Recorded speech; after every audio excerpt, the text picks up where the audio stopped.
Dear student Jai Hind, it's very glad to know that I am preparing the CBSE class mathematics video for you. It will help you a lot in to provide maximum marks in your maths. Today's topic is area related to circle. I will discuss you. Students, you all known about known about circles. As you read in previous class, circle is the path of a point. Circle क्या है? एक path है point, किसी भी point का, let's point P, और इस point P का एक पाथ बनाते हैं, एक रास्ता बनाते हैं जो किसी एक फिक्स पॉइंट से इक्वी डिस्टेंस रहता है। तो जो पाथ बनता है इसका इनक्लोज्ड रीजन हमारा कहलाता है सर्किल, और इस फिक्स पॉइंट को हम बोलते हैं सेंटर। इस पाथ को आपको पता है बोलते हैं circumference.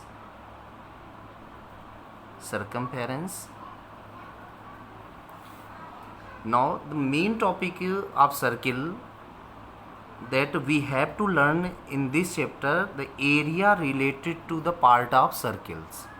Okay, so let's know about the part of circle. Let's see, it's a circle with radius r. We can cut the circle by two reasons. The first reason is like that, if we divide or cut the part by the radius, two radius, then the circle have two regions. You see here, if it's a center, then the first region look like this, and the second region is look like this. Okay, from center both of the radius inclined an angle, and if we let it as theta, that is the angle of this region, and also if we let angle of this region, then it will also known as theta. Okay, then there's two regions are visible here. The region which is separated by the radius of a circle is known as sectors, and that means we can say these regions are known as sectors. Okay, you have seen here that there's two regions. First one is greater than second, then its own name. The larger region is known as major sector, and the smaller region is known as minor sector. Okay, as you learned in previous classes that circumference of circle is 2 pi r, area of circle is pi r square. Okay, but we have to find in this class the region which related to the circle, and the first kinds is the sector, and you have to find minor and major sector. You have just to find the area of sector, it should be minor or major. Okay, it depend on the angle. If you see here, the angle which is less than 90, generally less than 180, is generally known as minor sector, and greater than 180 degree is known as major sector, because you know, if we divide the circle by two radius, look like this, then that two radius will make the diameter, and hence the circle divided into two equal region, and you know these region are known as semicircles. Okay, when angle measure 180 degree, then you can say then it is a semicircle, and when angle measure less than 180 or more than 180, then you can say it is a sector. According to it, you can say it minor sector, you can say it major sector. Okay, a semicircle is also a sector. Semi circle को भी हम sector कह सकते हैं, reason, क्योंकि ये भी to radius से सर्किल को डिवाइड करने वाला ही तो रीजन है। अब हमें क्वेश्चन होता है कि हमें करना क्या है, हमें एरिया निकालने हैं इन रीजन्स के, तो what will the formula, just see here, if we find the area of the whole circle it is pi r square. You know the circle make 180 angle, circle make 180 angle,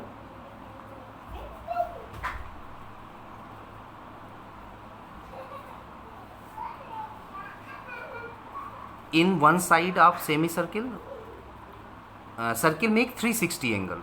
Okay, 360 angle as whole, and the total length of circle is known as circumference, that is 2 pi r. You all known about it. Let's see, if we have to find the whole region area, that means circle area, then you find it as pi r square. Okay, in a circle there is a 360 angle, and if we divide it by 360 whole circle angle, okay, the circle is completely 360 angle and whole is divided by 360, then 360 and 360 will cancel, and hence you can find the area of circle, that is pi r square. But if any region which relate to the circle make an angle with radii, two radii, if we let it as theta, then we can say area of sector, and area of sector will be pi r square theta by 360. It's very simple. Okay, theta is the angle made by the radius are separated by the sector. ये जो sector angle centre पर बनाता है, चाहे वो minor angle बने या major angle बने, अब ये एंगल उसी 360 डिग्री का ही तो पार्ट होता है। अगर ये 360 का ही पार्ट है, आउट ऑफ 360 आपको ये चेक करना है, तो हमारा सिंपल एरिया ऑफ सेक्टर का फॉर्मूला हो जाता है पाई आर स्क्वायर थीटा बाई 360। अब आप चेक कर सकते हो, ये सेक्टर का ही तो एरिया से ही रीजन बना है सेक्टर, तो सेक्टर का जो फार्मूला होगा उसी सर्किल के एरिया के फार्मूले से इक्विवेलेंट होगा। हमने आपको इसको लर्न कराने के लिए कुछ ऐसा बताया है कि आप देखो ना कि सर्किल पूरा 360 डिग्री का होता है, अगर उसमें 360 को हम डिवाइड कर दें तो 360 से 360 कैंसिल होकर सिंपल एरिया ऑफ सर्किल आ जाता है। तो कुछ ऐसा ही लॉजिक अगर हम एरिया ऑफ सेक्टर के लिए निकालें तो वो एंगल हमें मेज़र रखना पड़ेगा, और एंगल हमारा थीटा कुछ भी हो सकता है, 0 से लेकर के 360 के बीच में कुछ भी हो सकता है। तो इस थीटा की वैल्यू अगर हम रिप्लेस कर दें तो जो इसका सॉल्यूशन आएगा that is the area of sector, and we have needed it in the exercise. That is the first formula which use in your exercise. Okay, now we discuss about another formula or another reason which separated in a circle by a line. Let's see, if we draw a line, look like this, draw a line, you know it's a chord, as you read in circles chapter. Okay, it's a chord. If we divide the circle by a chord, then that circular region is also divided in two parts, and each part is look like this, not a semicircle but the major portion. Okay, maybe semicircle in some cases, and other part is some smaller than. So let's see these two part, one is larger, one is smaller. Larger is known as major and smaller is known as minor. And what we said, इनको हम क्या कहेंगे इन दोनों part को? जैसे हमने पीछे बताया कि रेडियस से डिवाइडेड रीजन आपका सेक्टर कहलाता है, ऐसे ही कार्ड से डिवाइडेड रीजन ये कहलाते हैं सेगमेंट. ये बोथ आप said as segment. Okay, that means in a circle there's two kinds of region will possible. First one is known as sector and second one known as segment. Segment is divided by the chord, जबकि sector divide होता है by radius. Okay, so larger one is known as major and smaller is known as minor segment. Okay, each chord will make any angle to the center. If we said that this part make an angle to the center, आप ये check करिए कि ये circle का हमारा वो reason है जो सेगमेंट बना रहा है. तो इस सेगमेंट का सर्किल के सेंटर पर एंगल कैसे बन रहा है? तो ये जो ये पार्ट है इसको हम सिंपली, जो ये सर्किल का इस तरह का रीजन होता है, इसको हम बोलते हैं आर्क. ठीक है, इसको बोलते हैं हम आर्क. और ये आर्क रीजन ही सर्किल पर कोई एंगल बनाता है, तो ये एंगल हम थीटा मान सकते हैं. इसी तरह से हम प्रीवियस में भी जाएं, इधर भी जाएं, पीछे भी जाएं, तो ये भी एंगल बनता है. ये इसकी वजह से बनता है, इस आर्क की वजह से. तो इस आर्क की वजह से ये लार्जर एंगल है, मेजर एंगल कहलाएगा, तो मेजर रीजन बनेगा. तो major segment, minor segment. Segment is only this region. Okay, and if you see here, this region is also relate to the region as sector. देख सकते हो ये sector जैसा फिगर बना है इतना, उसी में से तो ये रीजन कट हुआ है. तो ये जो रीजन है इसी सेक्टर से ही अलग किया गया है. तो अब हम डेरिवेट करते हैं कि कैसे हम किसी सेगमेंट का एरिया निकालते हैं. ठीक है, तो हम फिलहाल आपको ये सेक्टर रीजन वाला फिगर बनाते हैं. ये मान लीजिए दोनों रेडियस हैं और ये वो कार्ड है जिससे ये आर्क बनी हुई है. ये रीजन हमारा सेक्टर सेगमेंट का रीजन है और ये हमारा सेक्टर का रीजन है जो सेंटर से थीटा का एंगल बनाता है. अगर आपको इस रीजन का एरिया निकालना हो, यही रीजन तो हमारा सेगमेंट था, तो अगर हमें सेगमेंट का एरिया निकालना है तो हम कह सकते हैं कि अगर हम इस टोटल रीजन के एरिया में से इस नॉन शेडेड रीजन के एरिया को माइनस कर दें. फिर से समझ लीजिए, इस टोटल रीजन के एरिया में से इस ट्रायंगल का एरिया सब्ट्रैक्ट कर दें तो हमारा इस रीजन का एरिया आ जाएगा. इसका मीन्स ये हुआ कि एरिया ऑफ सेगमेंट जो होगा वो क्या होगा? एरिया ऑफ सेक्टर और माइनस एरिया ऑफ ट्रायंगल. अब इनके नेम थोड़े से दे दें तो ज़्यादा बेटर समझ में आएगा. देखिए, इसको हम सेंटर मान लें, इस कार्ड को ए बी मान लें, एक पॉइंट यहाँ पर भी आर्क में रख लेते हैं सी. तो इस तरह से ए सी बी ओ ये होल सेक्टर रीजन है. तो सेक्टर हमारा हो गया ए ओ बी सी. इधर से पढ़ लिया हमने ए ओ बी सी. ठीक है, इस तरह से ए ओ बी सी ए, ये हमारा हो गया सेक्टर का रीजन. और एरिया ऑफ ट्रेंगल, कौन सा ट्रेंगल, ए ओ बी। आप ज़रा चेक करो एरिया ऑफ ट्रेंगल निकालने के लिए आप देखिए कि ट्रेंगल किस टाइप का ट्रेंगल है ये। तो आप देख सकते हो टू साइड्स इक्वल हैं इसकी, और जब टू साइड्स इक्वल होती हैं तो ये एक आइसोसेलेस ट्रेंगल होता है। ये टू साइड आर आर की हैं, ये एंगल आपका थीटा है, तो ये एक आइसोसेलेस ट्रेंगल हो गया। हमने अभी साइड में लिखा है, रीज़न बता रहे हैं अभी। जब कभी भी हमें आइसोसेलेस ट्रेंगल का एरिया निकालना हो तो हम सिंपली करते हैं इसका base into altitude by 2। Simply area का फार्मूला हम लगाते हैं, तो हाफ बेस इनटू हाइट लगाएंगे। तो ये अगर ओ है, ये बी है, ए है, ये बी है, इसी को हमने जस्ट एज यहाँ पर बना लिया है। इसको हम पॉइंट मान लेते हैं डी, क्योंकि सी लिख चुके हैं यहाँ पर। इसको हम ट्रायंगल का एरिया निकालने के लिए ट्रायंगल वाले रीजन को हमने सेपरेट कर लिया है। ठीक है, तो जब हमने इसको सेपरेट किया तो ये क्या है, ये एंगल थीटा है। आपको पता है कि आइसोसेलेस ट्रायंगल में जो एल्टीट्यूड होता है वो इसके वर्टेक्स एंगल को 2 इक्वल पार्ट में डिवाइड करता है, साथ ही साइड्स को भी इक्वल पार्ट में डिवाइड करता है। तो ये पार्ट थीटा बाई 2, ये थीटा बाई 2 हो जाएगा, और ये जो है A D equal B D हो जाएगा। भाई A D equal B D हो जाएगा, तो ये जो ए बी है उसमें ट्वाइस ए डी बन सकते हैं।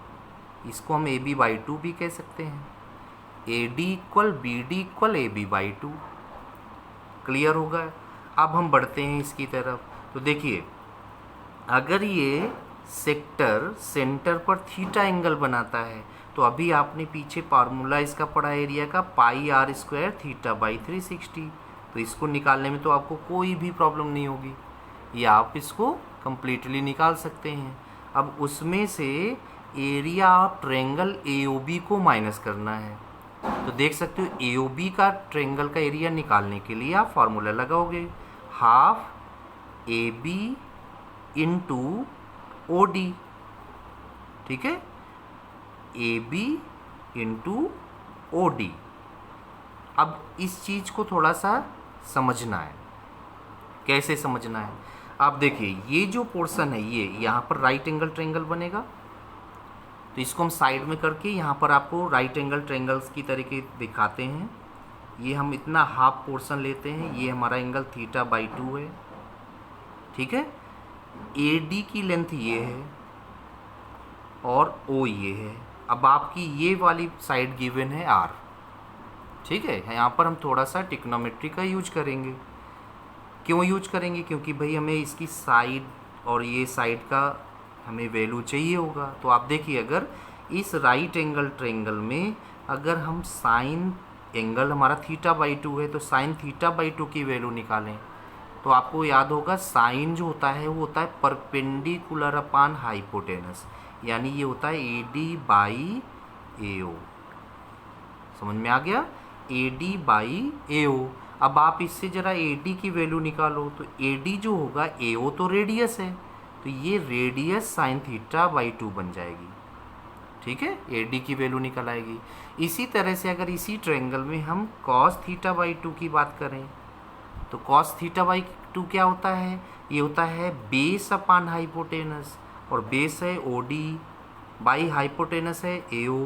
तो इससे ओ डी की वैल्यू मिल जाएगी आर कॉस थीटा बाई 2।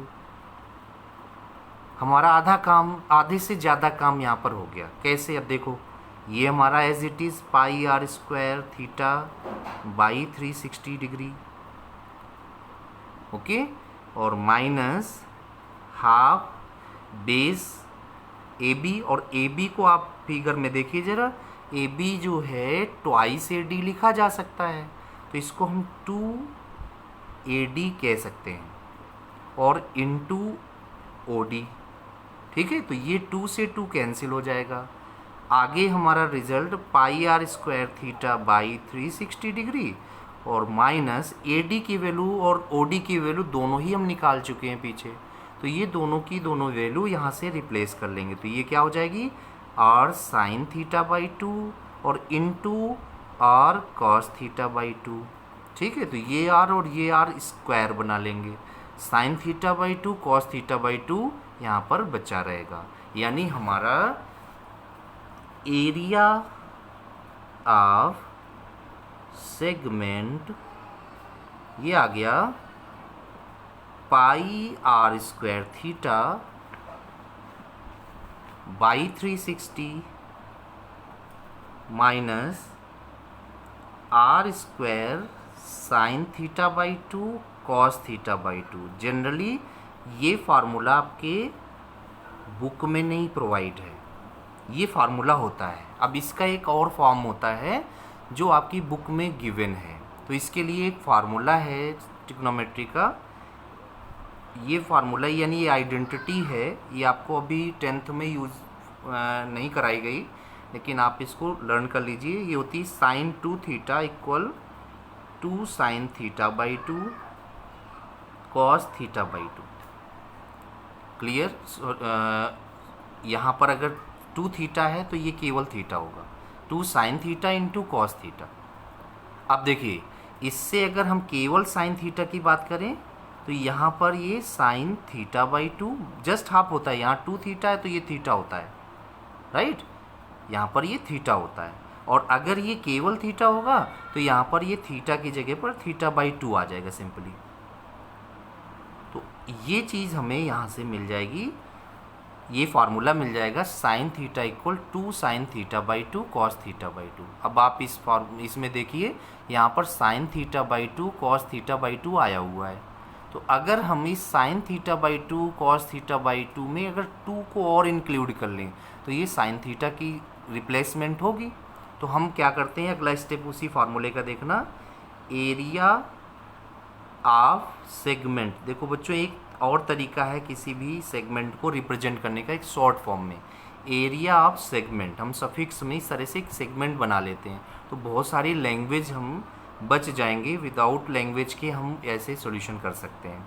तो देखिए यहाँ क्या आएगा, pi r square theta by 360 minus r square हमने क्या किया, 2 का मल्टीप्लाई किया और 2 का डिवाइड किया। तो ये जो 2 है हम इसके साथ लगा दे रहे हैं। क्यों लगा दे रहे हैं?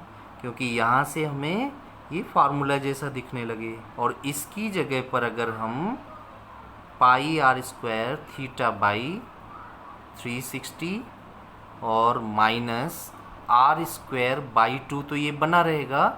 इसकी जगह अगर हम साइन थीटा लिख दें और फिर इसके बाद आप देख सकते हो इन दोनों में आर स्क्वायर ही एक ऐसी वैल्यू है जो कॉमन दिख रही है, तो इसको कॉमन निकाल लीजिए। तो यहाँ से बच जाएगा pi theta by 360 minus sine theta by 2। That is your formula, area of segment. ठीक है, एरिया ऑफ सेगमेंट का ये दूसरा फार्मूला हो गया। तो एरिया से रिलेटेड इस एक्सरसाइज में आपको यही 2 फार्मूले पढ़ने को मिलने हैं, इनको आपको लर्न कर लेना है। डेरिवेशन ये केवल आपको समझने के लिए सिखाया है, डेरिवेशन एग्ज़ाम में नहीं पूछा जाता है। हम आपकी जो प्रैक्टिस होगी वो बिल्कुल बोर्ड एग्ज़ाम की तरह आपको कराएंगे। तो पहले तो हम एनसीईआरटी पर फोकस करेंगे, इसके बाद आप एक्स्ट्रा क्वेश्चंस करेंगे, उनमें से हम क्वेश्चंस आपको कराएंगे। तो बेसिकली कम्प्लीटली आपको चैप्टर मिलता जाएगा, चैप्टर टू चैप्टर, और इससे आपकी प्रिपरेशन प्रॉपर होती जाएगी। तो देखिए हमारे दोनों फार्मूले तो हो गए। अब एक चीज़ और आती है, क्या आती है? आपने सर्कमफेरेंस ऑफ सर्किल देखा है। सर्कमफेरेंस ऑफ सर्किल का आपको पता है कि ये जो होता है 2 पाई आर होता है। ये circumference of circle 2 pi r आता कैसे है? सर्कमफेरेंस ऑफ सर्किल आता कैसे है? तो आप फिर से वही प्रोसेस करिए। ये 360 डिग्री के सर्किल आउट ऑफ 360 है, इससे ये आता है। ठीक है, तो इसका मतलब ये हुआ कि अगर हम कोई इसका एक पार्ट ले लें, भाई सर्कमफेरेंस क्या है? सर्कमफेरेंस द होल लेंथ, आप कर्विक लेंथ कह सकते हो, कर्विक लेंथ ऑफ द सर्किल, या पाथ ऑफ अ पॉइंट, इस पॉइंट का टोटल पाथ जहाँ से चला था वहीं तक आप वापस जाओ, तो ये जो पाथ है that is known as circumference. अब अगर उसके किसी एक पोर्शन की बात करें तो ये जो पोर्शन होगा, अगर ए और बी की बात करें, चाहे इस साइड से पढ़ें और चाहे इस साइड से, भाई मेजर और माइनर आप सीख चुके हैं। भाई बड़ा जो पोर्शन होगा वो मेजर कहलाएगा, जो छोटा होगा माइनर कहलाएगा। और माइनर और मेजर का जो सेंस है वो इसके एंगल से रिलेट होता है, यानी ये पॉइंट सेंटर में कैसा एंगल बना रहा है। आपको बताया कि लेस देन 180 तो माइनर हो जाएगा, ग्रेटर देन 180 तो मेजर हो जाएगा, इक्वल 180 तो वो सेमी सिचुएशन आएगी, सेमी सर्किल वाली सिचुएशन बना देगा। ओके, तो ये बात करते हैं हम इस पोर्शन की। तो ये पोर्शन हमारा कहलाता है आर्क। और किसी भी आप सेक्टर में देखिए, चाहे तो सेगमेंट में देखिए, ये आर्क तो इंक्लूड होती ही होती है, साथ में रेडियस की भी नीड होती है। चाहे इसका फार्मूला हो चाहे इसका फार्मूला, दोनों ही फार्मूले में रेडियस नेसेसरली आपको यूज करनी है। यानी फार्मूले में आपको दो चीज़ें बहुत ज़रूरी हैं। एक तो आपको उस पर्टिकुलर फिगर का सेंटर पर क्या एंगल बनता है और उसकी रेडियस क्या होती है जिस सर्किल से वो पार्ट किया गया है। तो दो चीज़ें ही ज़रूरत पड़ती हैं, हम उन्हीं दोनों को फाइंड आउट कर लेंगे। तो ये है हमारा सरकमफेरेंस का, समझ में आ गया। अब अगर हम बात करें इस आर्क का लेंथ ऑफ आर्क की बात करें, अगर हम इसको रिप्रेजेंट करें स्मॉल एल से, तो जो एल होगी तो यहाँ पर भी 2πr तो रहेगा, लेकिन अब रीज़न हमारा ये थीटा, भाई इसका सेंटर में कोई ना कोई तो एंगल बनेगा। अगर उस एंगल को हम थीटा मान लें तो ये थीटा एंगल आउट ऑफ 360 ही निकालेंगे। तो इससे ये 2 से ही कट जाएगा 180 टाइम्स, और इस तरह से लेंथ ऑफ आर्क का फार्मूला बन जाएगा πr थीटा बाई 180 डिग्री। ठीक है, अच्छे से समझ में आ गया होगा कि लेंथ ऑफ आर्क हमारा πr थीटा बाई 180 डिग्री होता है। तो अब हम वापस जाते हैं फिर से एरिया ऑफ सेक्टर की, यहाँ पर वापस आते हैं। ओके, तो इसमें हम क्या करेंगे कि अगर हम πr थीटा और 180 को यहाँ से सेपरेट कर दें, πr थीटा बाई 180 को, तो देख सकते हो ऊपर से हमारा एक r बचेगा और नीचे से 2 बचेगा। 182 जा, और ये πr थीटा इंटू r, तो r स्क्वायर हो गया। तो ये जो वैल्यू है ये एक्चुअल वैल्यू l की है। तो इसकी जगह अगर हम l रिप्लेस कर दें तो हमारा सेक्टर का जो नया फार्मूला बन गया, एरिया ऑफ सेक्टर, ये हो गया 1/2 πr, 1/2 LR, हाफ LR कह सकते हैं, हाफ LR, पाई नहीं। तो ये हमारा एक दूसरा फार्मूला हुआ जो रिलेट ऑफ सेक्टर है, और ये तब यूज किया जाएगा जब कभी भी हमें आर्क और रेडियस के बीच में रिलेशन दिया जाएगा। यानी यहाँ पर हमारा थीटा ना दिया जाए, इनकी जगह पर एल और आर की बात करी जाए। ठीक है, तो इस तरह से हमारा इस चैप्टर का बेसिक सिर्फ और सिर्फ इतना है। इससे रिलेटेड क्वेश्चंस हैं जिसको कि हम नेक्स्ट वीडियो में आपको कंफर्म कराएंगे। तो अभी फ़िलहाल आपको आज के लिए इतना ही टॉपिक रखते हैं। नेक्स्ट टॉपिक में हम इसके रिलेटेड क्वेश्चंस, रिलेटेड फिगर्स का भी डिस्कशन करेंगे। जय हिंद अगेन।